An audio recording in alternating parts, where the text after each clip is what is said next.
Assalamualaikum warahmatullahi wabarakatuh. Perkenalkan, nama saya Sofia Dina Fadlina dari kelas B angkatan 2023. Di sini saya akan menjelaskan tentang demam tifoid. Jadi, demam tifoid adalah penyakit infeksi akut yang disebabkan oleh bakteri Salmonella enterica serovar type B. Dikenal juga sebagai demam tifoid atau enteric fever. Untuk etiologinya itu penyebab utamanya karena bakteri Salmonella typhi.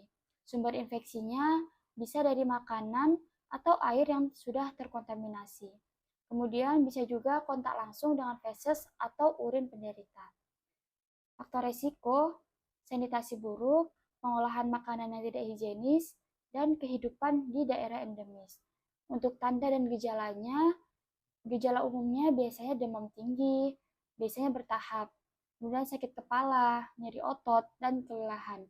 Dan untuk gejala gastrointestinalnya ini bisa nyeri perut, mual dan muntah, diare atau konstipasi.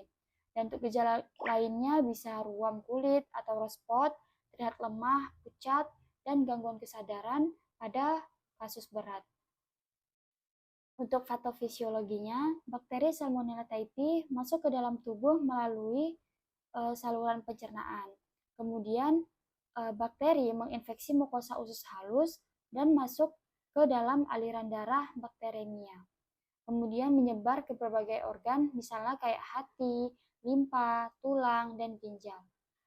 Reaksi inflamasi menyebabkan gejala sistemik seperti demam. Pengaruh pada sistem pencernaan itu menyebabkan gejala gastrointestinal. Jika tidak ditangani, dapat menyebabkan perforasi usus dan komplikasi serius lainnya. Untuk tata laksananya itu ada farmakologi dan non-farmakologi. Untuk tata laksana farmakologinya, untuk antibiotiknya bisa diberikan ciprofloxacin itu sebanyak 500 mg 2 kali sehari selama 7-14 hari. Kemudian untuk antipiretiknya bisa diberikan paracetamol 500 mg sampai 100 gram setiap 4-6 jam. Itu maksimalnya 4 gram per hari. Kemudian jika ada mual, diberikan obat anti mual seperti ondansetron. Itu diberikan sebanyak 4 mg 2 kali sehari untuk mual berat. Kemudian rehidrasi. Itu diberikan larutan oral rehidrasi atau ORS sesuai kebutuhan untuk menggantikan cairan tubuh yang hilang. Kemudian untuk terapi non-farmakologinya, untuk yaitu rehidrasi. Itu diberikan cairan oral atau intravena untuk mencegah dehidrasi. Kemudian diet, makanan yang lembut, mudah dicerna, misalnya kayak bubur, sup, dan lain sebagainya. Kemudian pasien disarankan untuk istirahat yang cukup untuk mempercepat pemulihan. Kemudian higienis. Nah, pasien disarankan untuk mencuci tangan secara teratur dan hindari makanan dan air yang tercemar.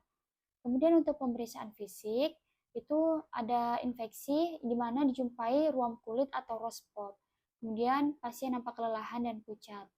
Kemudian pas palpasi, dijumpai nyeri tekan pada perut bagian bawah kanan.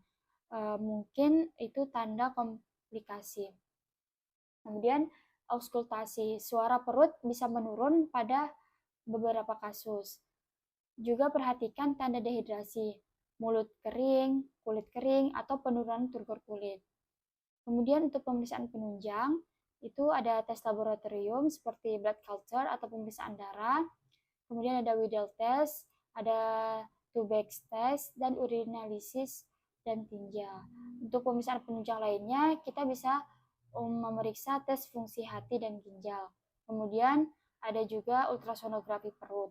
Ini biasanya untuk memeriksa komplikasi seperti perforasi usus. Baik, ini adapun referensi yang saya gunakan. Demikianlah yang dapat saya sampaikan. Kurang dan lebihnya saya mohon maaf. Kepada Allah saya mohon ampun. Wassalamualaikum warahmatullahi wabarakatuh. Audio Jungle.